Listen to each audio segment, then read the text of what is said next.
Saludos, ¿cómo le va en este día?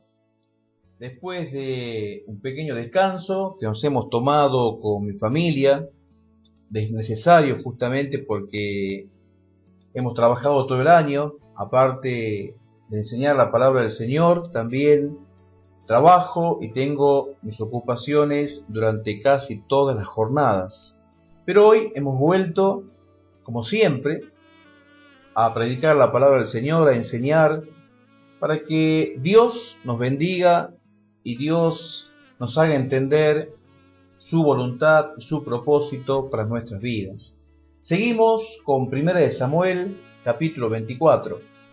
Habíamos visto en los videos anteriores cómo Saúl había perseguido a David y cómo tenía la intención de matarle. Ya en el capítulo 23 habíamos dejado a David en el desierto, escapando de Saúl, y ahora David se esconde en una cueva. Cuando se enteró Saúl de que David se encontraba dentro de una cueva, inmediatamente dice la palabra del Señor que tomó 3000 soldados y se fue a buscar a David en aquella cueva. Nos cuenta la historia que mientras buscaba a David en la cueva, dice de que David se escondió en lo más profundo de aquella cueva junto con sus hombres.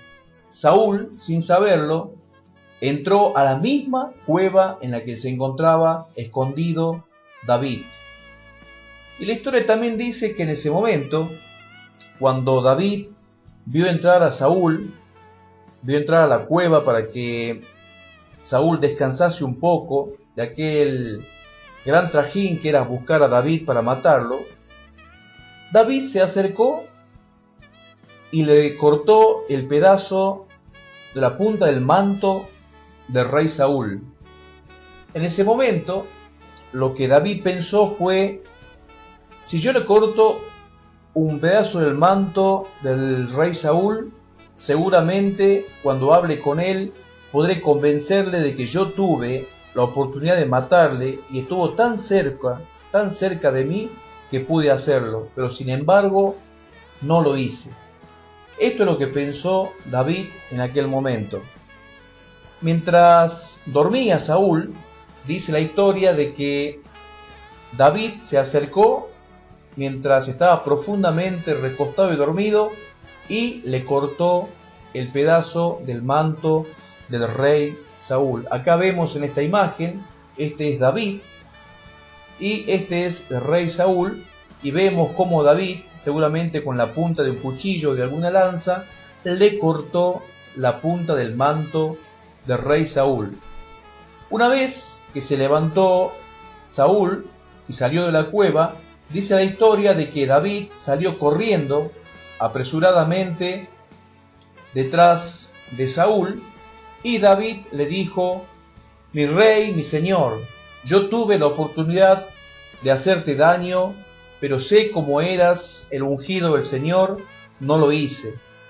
En aquel momento dice la historia de que ambos lloraron, ambos se abrazaron, y Saúl pudo entender de que todo lo que decían de David era mentira.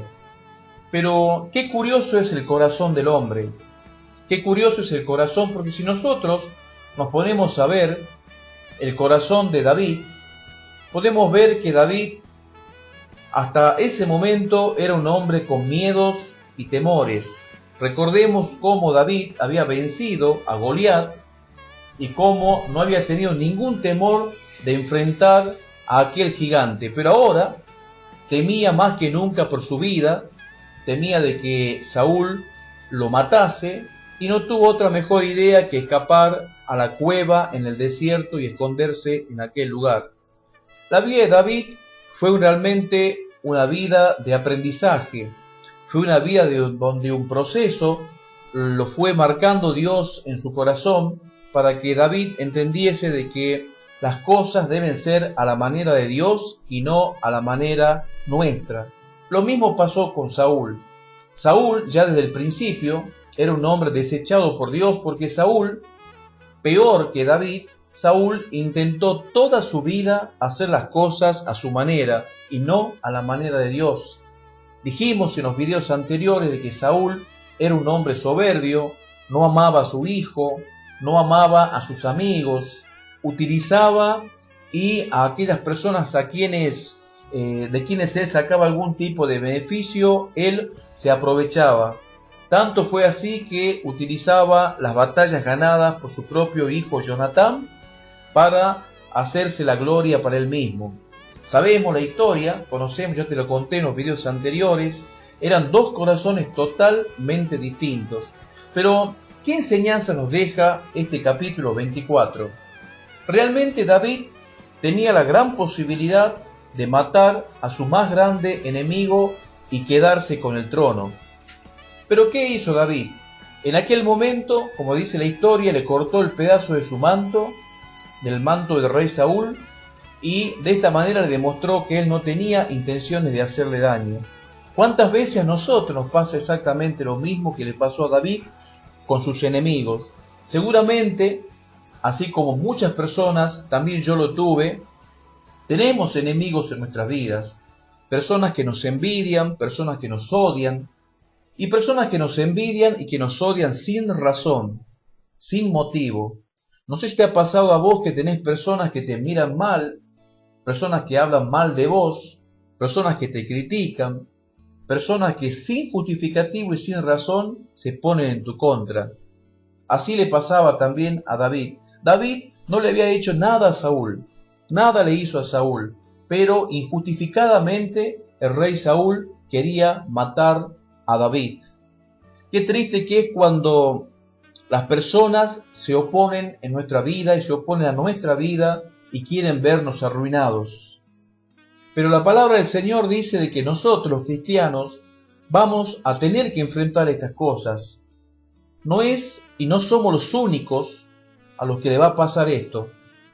A todo aquel que quiera seguir a Dios y quiera guardar sus mandamientos y quiera obedecer a Cristo, le va a pasar lo mismo que le pasó a David.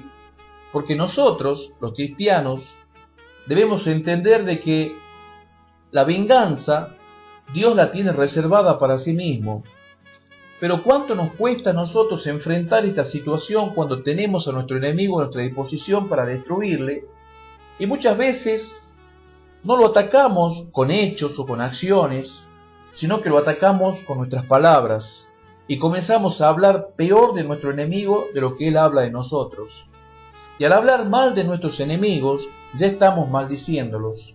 Cuando la palabra de Dios dice realmente que lo que tenemos que hacer es orar por nuestros enemigos.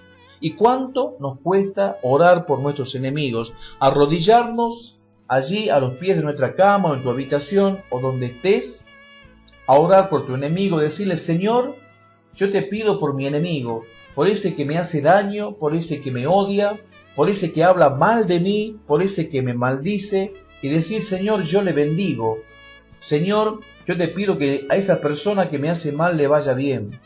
Pero nos cuesta muchísimo, porque guardamos dentro de nuestro corazón la dureza de un corazón que todavía no ha entendido el amor de Dios. Dios dice de que el derecho de vengarse, el derecho del castigo, es de Él y de nadie más. Pero muchas veces nosotros queremos tomar el lugar de Dios. Y al querer vengarnos con nuestras propias manos y nuestras propias acciones, al querer vengarnos de esa persona, estamos tomando sin darnos cuenta el lugar de Dios y estamos tomando atribuciones que no nos corresponden. Dios dijo: mía es la venganza, yo daré el pago. Pero ¿por qué nosotros queremos vengarnos? ¿Por qué queremos ver a nuestro enemigo destruido? Cuando en realidad Jesucristo dijo: ora por tu enemigo. Al que quiera ponerte a pleito, tú entrégale tu voluntad. Esto no quiere decir que vos debes dejar golpearte o debes dejar que te maltrate, sino que lo que tenés que hacer es orar por esa persona.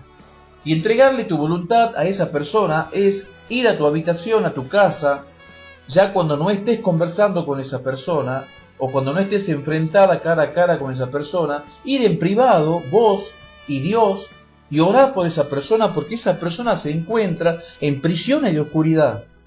Esa persona se encuentra encerrada en prisiones de oscuridad. Esa persona está mal espiritualmente. Esa persona lleva el camino a la muerte espiritual y muchas veces a la muerte física, porque tienen su corazón entenebrecido, porque así como Saúl, buscan la destrucción de los demás, odian, envidian y no quieren ver que vos alcances los mismos objetivos que ellos alcanzaron, o tal vez que superes los objetivos que ellos jamás alcanzaron.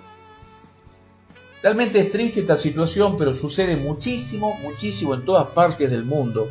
Cuando nosotros comprendemos y entendemos, o comprendamos y entendamos de que realmente hay que dejar las cosas en las manos de Dios y orar por nuestros enemigos, vamos a alcanzar la paz en nuestro corazón. Y Dios nos va a bendecir, porque Dios nos llamó a ser hijos de paz y no de conflicto. Dios nos llamó a ser hijos de paz y no de guerra. Así que, bueno, hermano querido, espero que este haya sido de muchísima bendición para tu vida. Jesucristo nos enseñó que debemos orar los unos por los otros, aun cuando esa persona sea mala. Que Dios te bendiga.